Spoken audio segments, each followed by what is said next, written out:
Life doesn't give you what you look at, it gives you what you look through. Two people can face the same day. One sees a problem, the other sees potential. The only difference between them is attitude. It's not what happens to us that shapes our lives. It's how we meet what happens. The weather, the economy, the circumstances may all be the same, but the outcome depends on the one thing we control completely: how we think about them. Attitude is quiet but powerful. It determines how you see, how you act, and ultimately, what you attract.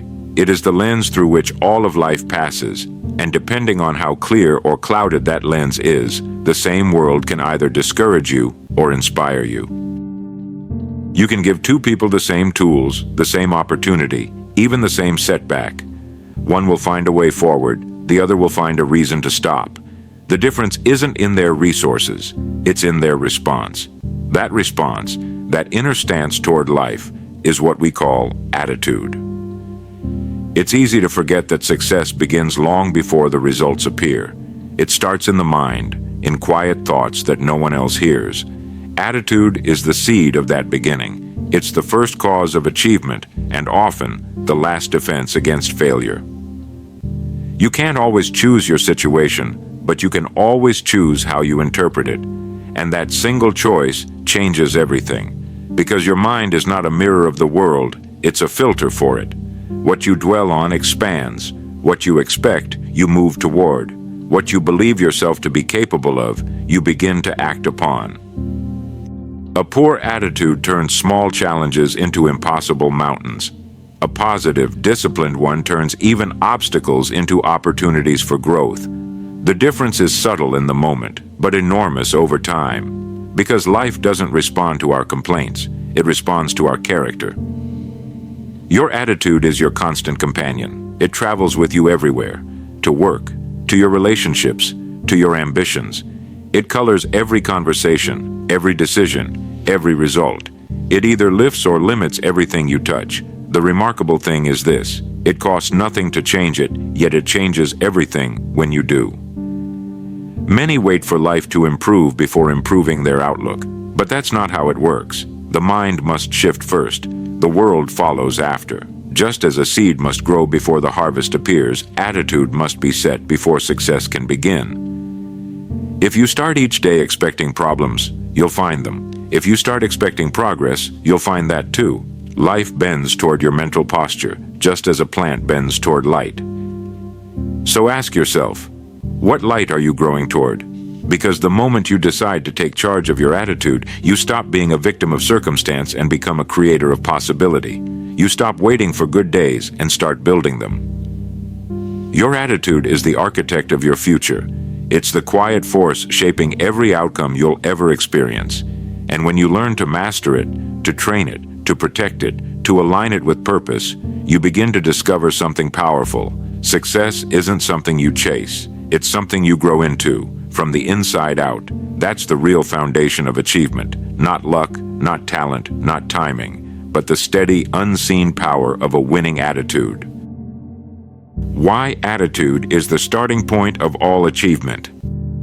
Every great result begins with a decision, not of action, but of attitude. Because before a person does anything worthwhile, they must first believe it's worth doing. You can have every tool, every skill, every opportunity in front of you, but if your attitude is uncertain, nothing will move. The mind must tilt toward success before the body ever follows. Attitude is the spark that ignites every form of progress. It's invisible, yet everything visible depends on it. A man with the right attitude can begin with nothing and still find a way. A man with the wrong one can begin with everything and lose it all. It's not what you have that determines where you go. It's how you see what you have. Attitude is the inner weather of the mind. You can't always control the storm outside, but you can decide whether you walk through it complaining or learning. Every achievement you admire, every success story that ever inspired you, began with someone who refused to see defeat as final. They didn't have guarantees, they had attitude. And that attitude became their compass. It kept them moving when logic said stop, when the odds said impossible, when the voices around them said quit. Attitude gives direction to energy. It decides whether you spend your strength building something or breaking yourself over it. Think of it this way. The mind is like a lens. If it's clouded with doubt, resentment, or fear, everything you look at becomes distorted. But clean that lens. Fill it with optimism, discipline, and gratitude. And suddenly, the same world looks full of opportunity. That's not imagination. That's perception. And perception, guided by attitude, becomes your reality. The starting point of all success is not knowledge, not money, not even luck. It's the decision to think and act as though success were possible. That decision is what gives birth to every plan, every risk, every dream, because belief is the soil in which all achievement grows, and attitude is the climate that keeps it alive. When you wake up each day, your attitude is either your servant or your saboteur. It's the first voice you hear before you speak a word to the world. It decides whether you approach the day as a gift or as a burden. If you expect little, you'll notice little. If you expect growth, you'll find the lessons that lead to it. You can't change every circumstance, but you can change your stance. And when that inner stance shifts, life responds in kind. Doors open, ideas come, energy returns. So before you ask, what should I do? Ask, how should I think? Because action without the right attitude is like planting seeds in winter. No matter how hard you work, the soil won't give back. But once your attitude aligns with faith, purpose, and persistence, you stop pushing through life and start working with it. Achievement begins long before the reward appears. It begins the moment you decide to see every challenge as a classroom, every day as a new opportunity, and yourself as capable of meeting both. That's where all success begins, not in the world around you, but in the attitude within you. How your thoughts create invisible momentum toward success. Every great change begins quietly, in thought. Before anything is built, it's imagined. Before any success appears, it's believed in. That's the quiet order of life. Thought first, result second. Our thoughts are not harmless. They are builders. They lay the blueprint of what our days will become. Every idea, every emotion, every action begins as a small movement of the mind. What you think about consistently is what you're slowly moving toward, whether you realize it or not, because thought is direction, and direction is destiny. We often underestimate the quiet power of what happens inside us. We treat thoughts as passing clouds, here for a moment, gone the next. But thoughts repeated long enough begin to harden into beliefs. Beliefs become habits. Habits form character, and character over time shapes the life we live. That is the invisible momentum of success or failure. A person who constantly feeds on worry begins to attract situations that justify it. Another who trains the mind toward gratitude and progress begins to notice opportunities that were invisible before. It's not magic, it's focus. The mind always finds what it's looking for. You can test this yourself. Think often about growth, and you'll start seeing lessons in every challenge. Think constantly about problems, and problems will seem to multiply. The external world mirrors the internal attitude. That's why two people can stand in the same field. One sees weeds, the other sees potential for harvest. The difference isn't the field, it's the focus. The moment you change the way you think, the world begins to rearrange itself to meet that new pattern. It's as if life listens to your mental posture and responds in kind. When you fill your thoughts with purpose, faith, and gratitude, you create a quiet current that pulls you forward even when you feel tired. You stop being carried by circumstance and start being carried by intention. The key is consistency. A single positive thought won't change much, just as one drop of water doesn't form a river. But let that stream of thought flow daily, and soon it carves valleys of possibility through the mountains of difficulty. Discipline of thought is the discipline of direction. The person who can guide their mind can guide their life. Now, this isn't wishful thinking. Positive thoughts alone don't replace work. They empower it. They give strength to effort, patience to process, and faith to struggle. They keep you moving when the results haven't yet appeared. That's how success begins invisibly, through persistence in thinking long before persistence in doing. Every thought you allow to live in your mind plants something, and nature, being perfect, always brings a harvest. It never fails. The only question is, what kind of crop are you planting each day? If you want to change your results, change your thinking. If you want a better harvest, sow better seeds. Because your attitude isn't just an outlook, it's a magnet. It draws people, ideas, and circumstances into your life that match the way you think. So guard your thoughts. Feed them with purpose, because that's where momentum begins, not in motion, but in meaning. And once that momentum starts, it doesn't stop easily. It keeps growing, guiding you, shaping you, until one day you realize the success you once imagined has quietly become the life you're living. The difference between reacting and responding to life. There's a quiet difference between those who simply react to life and those who respond to it. Both face the same world, but one is controlled by it, while the other quietly controls themselves within it. Reaction is immediate. It's emotional. It's the mind's first impulse to external pressure. It says, I must do something now. Response is deliberate. It's thoughtful. It says, I will decide what this means before I decide what to do. Reaction belongs to circumstance. Response belongs to choice. When we live by reaction, we surrender our peace to everything outside us, the weather, the words of others, the moods of the day. We give our power away one small irritation at a time, and it happens quietly. A small frustration here, a quick temper there, until life begins to feel like a series of things happening to us, rather than through us. But when you respond, everything changes, because responding is the act of taking your attitude off autopilot. It's pausing long enough to choose meaning before movement. That small pause, that breath between what happens and how you act, is where wisdom lives.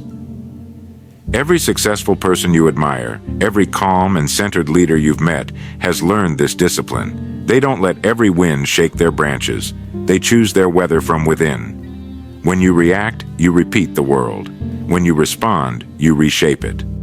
Reaction is rooted in emotion. Response is rooted in understanding. The first drains you. The second develops you. This doesn't mean becoming cold or detached. It means learning to master your emotional energy instead of being mastered by it. It means seeing the situation clearly before letting it shape your state of mind. Most arguments, regrets, and wasted energy in life come from reacting too quickly, from acting before thinking, from letting emotion outrun reason. You've seen it in yourself and others. A moment of anger that lasts a second but costs a week of peace. Response doesn't remove emotion. It refines it. It gives your feelings direction instead of letting them dictate your direction. You begin to see challenges not as personal attacks, but as tests of character. You stop asking, why is this happening to me? And start asking, how can I grow through this? That question alone can change your entire life. Reaction is what keeps people stuck in the same patterns, repeating the same mistakes because they never pause long enough to learn from them. Response breaks the pattern. It replaces impulsiveness with insight. Every moment of irritation, disappointment, or failure offers that same choice, to react or to respond. The first strengthens emotion, the second strengthens character. When you practice responding instead of reacting, your attitude becomes your anchor. You stop being tossed around by what happens and start using what happens to refine who you are, and that's where real success begins, in mastering yourself before you try to master circumstances. Because attitude isn't just how you see life, it's how you steer it, and once you learn to respond, calmly, intentionally, and with clarity, life begins to follow your lead instead of the other way around. Why gratitude and discipline are the roots of long-term growth. Gratitude and discipline, two simple words that together build the foundation of every enduring success. One gives your attitude light, the other gives it strength. Gratitude is what keeps the mind from turning bitter. Discipline is what keeps the heart from turning soft. Gratitude is the art of seeing clearly, noticing what's working, what's growing, what's good. Discipline is the act of choosing what's right, even when it's hard. And between them, they create a balance. Warmth with structure, optimism with effort. Without gratitude, effort feels heavy. Without discipline, gratitude turns into comfort. Together they form the quiet power that makes success not just possible, but sustainable. Gratitude shifts your attention from what's missing to what's available. It reminds you that progress is a privilege, not a punishment. It allows you to face challenges without resentment, because you begin to see how each obstacle carries a hidden opportunity for growth. Gratitude doesn't mean ignoring hardship. It means refusing to let hardship blind you to what remains. It's the ability to say, I may not have everything I want, but I have enough to begin. And that attitude alone changes how you approach every goal. Because when you work from appreciation instead of frustration, life responds with cooperation instead of resistance. Then comes discipline, the twin partner of gratitude. Discipline is simply remembering what you said you'd do, long after the feeling in which you said it has passed. It's keeping your word to yourself when no one is watching. Success doesn't come from occasional inspiration. It comes from consistent follow-through. And that consistency is the child of discipline. Discipline is the bridge between intention and achievement. It's what allows your good attitude to produce results, because enthusiasm may start the journey, but only discipline keeps it alive when enthusiasm fades. Think of gratitude as fuel and discipline as direction. One gives you energy, the other ensures that energy isn't wasted. Together they build something called maturity, the kind of inner steadiness that turns wishful thinkers into doers and doers into masters. Gratitude without discipline becomes complacency. Discipline without gratitude becomes resentment. But when the two work together, they turn ordinary days into meaningful progress. The grateful person doesn't take their blessings for granted, and the disciplined person doesn't take their responsibilities lightly. That combination creates momentum that cannot be faked or stopped. If you want your attitude to become a lifelong advantage, practice both. Each morning, start with gratitude. Name something good, however small. And each day, finish with discipline. Do one thing you said you would, no matter how you feel. Over time, those two habits change the texture of your life. They give your mind strength, your heart peace, and your work purpose. Gratitude makes you kind. Discipline makes you capable. Together, they make you unstoppable. Because growth isn't about doing everything right. It's about staying thankful enough to continue and disciplined enough to finish. And that's what separates those who wish for success from those who quietly build it, one grateful, disciplined day at a time. Principles to design a winning mindset. We become what we think about. Simple words, but they contain the seed of every success, every failure, every transformation that ever was. That single idea is the foundation of a winning mindset. That attitude, thought, and direction are not separate. They are one. You cannot hold a negative picture of yourself and expect a positive life. You cannot think aimlessly and move purposefully.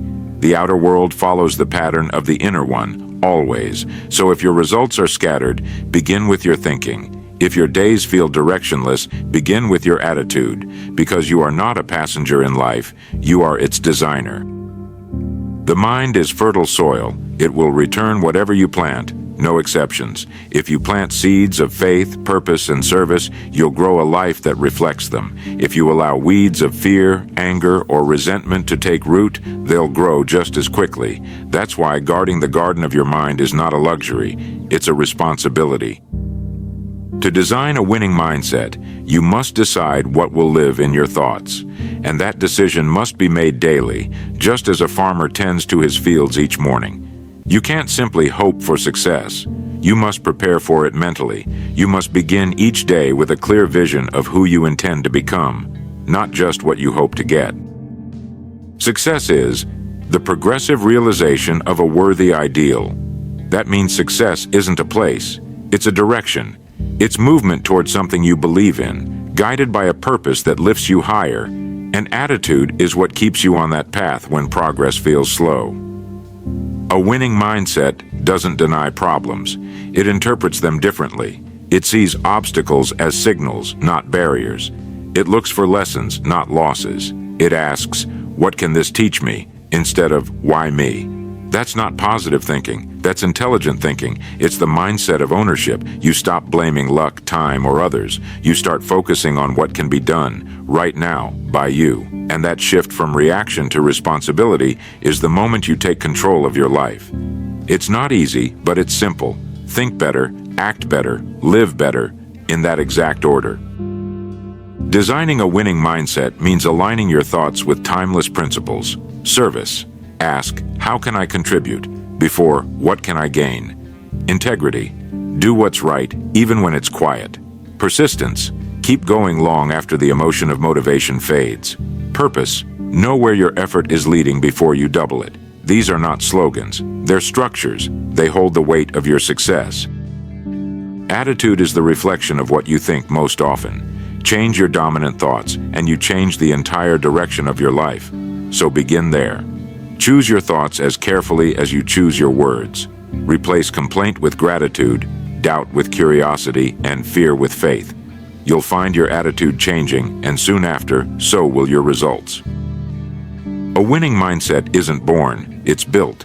It's constructed through daily awareness, steady thought, and quiet correction. And over time, it becomes your greatest advantage, the inner architecture of success. Because when you think with purpose, act with integrity, and serve with gratitude, success stops being something you chase and starts becoming the person you are.